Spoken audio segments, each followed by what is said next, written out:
Операция бөлмесінің есігі тарс ашылып, ішке еңкілдеп жылаған кішкентай қыз бала жүгіріп кірді.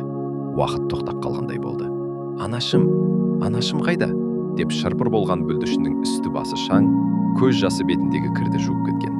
Артынан ентігіп кірген аурухананың медбикесі: "Тоқта, балақай, бұл жерге кіруге болмайды", деп оны ұстап алуға тырысты. Мен қолымдағы ескі фотосуретті шапшаң түрде қалтама салып, қыздың қасына ақырын жүрелеп отырдым. Көзіне қарағанымда жүрегім ұшып түсе жаздады. Оның жанары, кірпіктерінің қағысы, тіпті оң жақ бетіндегі кішкентай меңіне дейін Дананың дал өзі еді. "Ағатай, анашым тірі ме? Ол мені тастап кетпейді ме?" деді кішкентай қыз, менің дәрігерлік халатымнан кішкентай қолдарымен жармасып. Оның даусындағы қорқыныш пен үміт менің ішкі дүниемді асты үстіне шығарды. Мен оның көз жасын сүртіп, барынша биязы дауыспен: "Қорықпа кішкентайым, анаңа ештеңе болмайды. Ол қазір ұйықтап жатыр. Мен оған көмектестім", дедім. Қыз бала терең демалып, кішкентай басын менің иығыма сүйеді. Сол сәтте менің кеудемде белгісіз бір жылылық басты. "Атың кім болады, айналайын?" деп сұрадым мен. "Арманай", деді ол сыбырлап. Мен селт ете түстім. Арманай? Бұл жай ғана ұқсастық емес еді. Дана өз қызына менің есімімді берген еді. Медбикеге кішкентай Арманайды кезекшілік бөлмесіне апарып, тамақтандырып, демалдыруды тапсырдым. Ал өзім қолым дірілдеп, Дананың операциядан кейінгі палатасына қарай бет алдым. Палата іші тып-тыныш. Жүрек соғысын бақылайтын аппараттың бір қалыпты бип еткен дауысы ғана естіледі. Мен Дананың кереуетінің қасына орындық қойып отырдым. Оның ағарған, суық қолын өз қолыма алдым. Қалтамнан жанағы қанға малынған ескі суретті қайтадан шығардым. Суреттің артындағы жазуды қайталап оқыдым. "Арман, кешір мені. Сені құтқару үшін мен осы қадамға бардым." Осыдан 10 жыл бұрын не болды? Мен студент кезде ауыр дертке шалдығып, шетелде қымбат операция жасату керек болғаны есіме түсті. Сол кезде кенеттен белгісіз демеуші пайда болып, менің бүкіл емделу шығынымды төлеп берген еді. Сонда ол демеуші белгісіз біреу емес, Дананың өзі болған ма? Ол өзін құрбан етіп, мені өлімнен құтқару үшін сол бай отбасының шартына келісіп, соларға тұрмысқа шықты ма? Сұрақтар басымды жарып жібере жаздады. Мен Дананың жүзіне қарап, еңкілдеп жылап жібердім. Мен оны 10 жыл бойы сатқын деп жек көріп келдім. Жүрегімде өшпенділік ұстадым. Ал ол болса, мен үшін өз өмірін тозаққа айналдырған екен. Дәл осы сәтте Дананың саусақтары ақырын қозғалып, кірпіктері дірілдеді. Ол баяу көзін ашты. Оның әлсіз жанары маған қадалғанда, көзінен бір тамшы жас ыршып кетті. "Арман, бұл сенсің бе? Мен түс көріп жатырмын ба?" деді ол әрең сыбырлап. Мен оның қолын қыса түстім. "Иә, Дана, бұл менмін. Өтінемін, үндеме, сөйлеме, бәрі артта қалды", дедім. Бірақ Дана басын ақырын шайқап, оттегі маскасын төмен түсірді. "Жоқ, Арман, маған тыңдау керек. Апат, бұл жай ғана жол апат емес еді. Мені өлтірбесі келді. Олар Арманайды да тартып алмақшы." Дананың аузынан шыққан соңғы сөздер палата ішіндегі ауаны мұздатып жібергендей болды. Олар Арманайды да тартып алмақшы. Дананың дауысы дірілдеп, тынысы жиілеп кетті. Монитордағы жүрек соғысының ырғағы қайтадан көтеріліп, аппарат белгі бере бастады. Мен оның иығынан басып барынша сабырға шақырдым. "Дана, сабыр ет. Өтінемін, өзіңді шаршатпа. Қазір қозғалуға болмайды. Қауіптің бәрі артта қалды. Қызың аман есен. Қазір кезекші бөлмеде демалып жатыр." Дана көзінен жасы сорғалап, менің білегімнен тас қылып ұстап алды. Оның саусақтарында да шарасыздық пен үрейді анық сездім. "Жоқ, Арман, сен түсінбейсің. Бұл жай ғана техникалық ақау, немесе абайсызда болған апат емес", деді ол сөзін әрең жалғап. "Осыдан 10 жыл бұрын, сенің ауыр дертіңді білгенде 8 миллион теңге операциямның ақшасын табу үшін мен амалсыз сол бай отбасының, Серіктің ұсынысын қабыл алдым. Олар саған шетелде операция жасатуға қаржы бөлуге уәде берді, бірақ шарты мен Серікке тұрмысқа шығуым керек еді." Менің төбемнен жай түскендей болды. Осыдан 10 жыл бұрын мені өлімнен құтқарған ақша Дананың өз өмірін құрбан етуімен келген екен. Мен болсам оны байлыққа қызық кетті деп жек көріп, жылдар бойы жүрегімде өшпенділік ұстап берген едім. Өзімнің соқырлығым үшін өкініштен өртеніп кете жаздадым. "Серікпен өткізген 10 жылым тозақпен тең болды, Арман", деді Дана дауысы қырылдап. Ол тас жүрек, қатыгез адам болып шықты.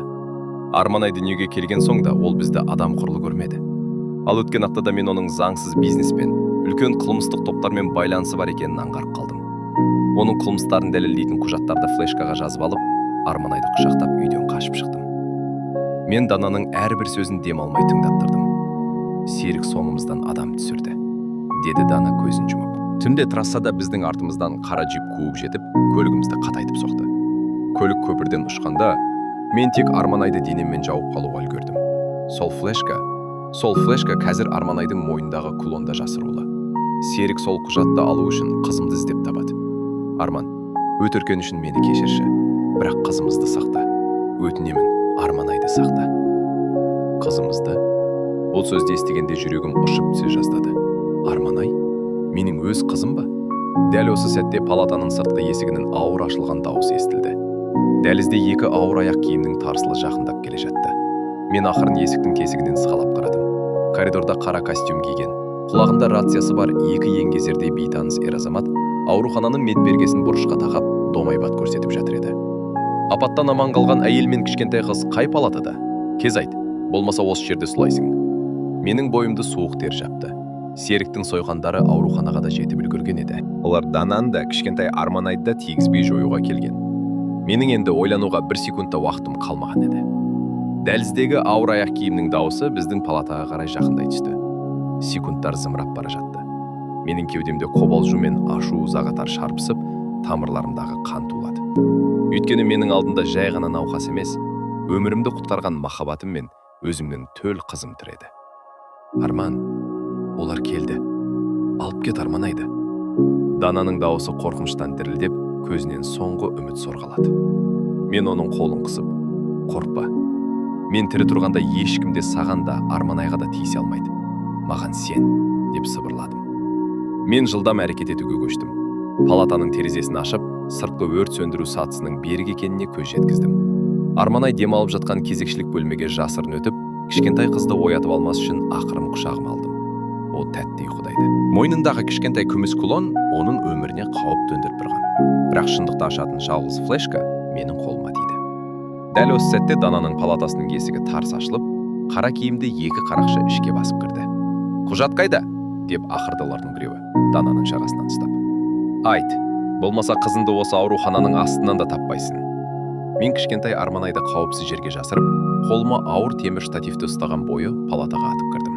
Тоқтатыңдар, деп айғайладым мен салқын қатал дауыспен. Қарақшылар артына бұрыла бергенде, мен бар пәрменімен темірді біреуінің иығына ұрдым. Ол айғайлап жерге құлады. Екіншісі қалтасынан пышақ шығарып, маған қарай ұмтылды. Аурухананың тар палатасында өмір мен өлім арпалысы басталды. 15 жыл бойы хирургиялық скальпель ұстаған қолдарым енді өз отбасымды қорғау үшін соққы дарытты. Серіктің бандитін жерге сұлатып, Дананы құшағыма алдым да, оны өрт сөндіру сатысы арқылы сыртқа алып шықтым. Аурухананың арт қауласында тұрған жеке көлігіме екеуін отқызып, газды соңына дейін бастым. Түнгі қала іші, жаңбыр сіркіреп тұр. Артымыздан қайтадан қара джиптің шамдары көрінді. Олар бізді іздеп тапқан еді, және бұл жолы аяйын деп тұрған жоқ. Рөлде отырып, мен қалтамдағы флешканы ұстап көремін. Ішімдегі қорқыныш жоғалып, орнына темірдей берік ширығу келді. Жетті, дедім мен іштей. 10 жыл бойы мен өтірікке сеніп, көлеңкеде өмір сүрдім. Енді ешкімге менің отбасымды тартып алуға жол бермеймін. Мен көлікті полиция департаментінің бас басқармасына қарай бұрдым. Ал артымыздағы қара джип бізді жолдан ысырып тастауға тырысып, жанымыздан соға бастады. Арттағы қара джип біздің көлікті жолдан ысырып тастау үшін бүйірден қатты соқты. Металдардың майысқан ащы дауысы, дөңгелектің шыңғыры түнгі қаланы басына көтерді. Дана артқы орындықта Арманайды бауырына тығып шыңғырып жіберді. Мен рульді берік ұстап, бар күшімді салып, газды соңына дейін бастым. Алдымыздан полиция департаментінің биік ғимараты мен жарқыраған көк қызыл шамдары көрінді. Мен көлікті полиция ғимаратына кіре беріс, қақпасына тура бағыттап тоқтаттым. Соңымыздан қуған қара джип біздің артымыздан тап бермекші еді. Бірақ полиция бекетіндегі қарулы сақшылар шұғыл түрде дабыл қағып көшеге атып шықты. Қара джип бұрылып қашпақшы болғанмен, департамент ауласынан шыққан бірнеше патрульдік көлік олардың жолын жауып, қоршау қалды. Қарақшылар қолдарын көтеріп көліктен шықты. Мен көліктен түсіп, мойындағы кулоннан алынған флешканы полиция полковнигінің қолына ұстаттым. Бұл жерде Серіктің бүкіл қылмыстық схемасы, алаяқтығы мен осы түнгі қастандықтың дәлелдері бар, дедім салқын дауыспен. Арада бірнеше сағат өтті. Таң ағарып атып келе жатты. Полицияның жедел іздестіру тобы Серікті және оның бүкіл қылмыстық сыбайластарын тұтқынға алды. Жылдар бойы жасырын келген сұмдық қылмыстың беті ашылып, әділдік толықтай жеңді. Серік енді өз жасаған зұлымдығы үшін заң алдында жауап беретін болады. Мен Дана мен кішкентай Арманайды қайтадан ауруханаға жеткіздім. Бұл жолы аурухананың үздік палатасында, полицияның қорғауында едік. Мен Арманайдың қасына отырып, оның кішкентай саусақтарынан сүйдім. «Әке», деді ол ақырын сыбырлап. Бұл сөзді естігенде менің көзімнен қайтадан жас ыршып кетті. Бірақ бұл жолы өкініштің емес, шексіз бақыттың жасы еді. Дана маған қарап әлсіз жымиды. «Арман, сен бізді құтқардың. Сен менің де, қызыңның да өмірін 2 рет аман алып қалдың». Мен оның қолын ұстап көзіне қарадым. «Армана, екеуіңізді құтқару менің өмірімнің ең басты миссиясы еді, Дана. Мен 10 жыл бойы өкініш пен өкпеде өмір сүрдім. Бірақ енді бізді ештеңе ажырата алмайды. Бұдан бұлай мен сендерді ешкімге ренжітпеймін», дедім. Арада 1 жыл өтті. Бүгін біздің шаңырақта үлкен қуаныш. Мен, Дана және сүйікті қызымыз Арманай жаңа үйімізде бірге өмір сүріп жатырмыз. Дәрігер ретінде мен күн сайын адамдардың өмірін құтқарамын. Ал кешке үйге оралғанда менің ең басты байлығым отбасым күтіп алады. Өмір кейде бізді ауыр сынақтарға салады. Өткеннің өкпесі жүрегіңді қараңғылап, жанарыңды соқыр етуі мүмкін. Бірақ ақиқат әрқашан жарыққа шығады. Кешірім мен шын махаббат бар жерде өмірдің ең ауыр жарасы да жазылады екен.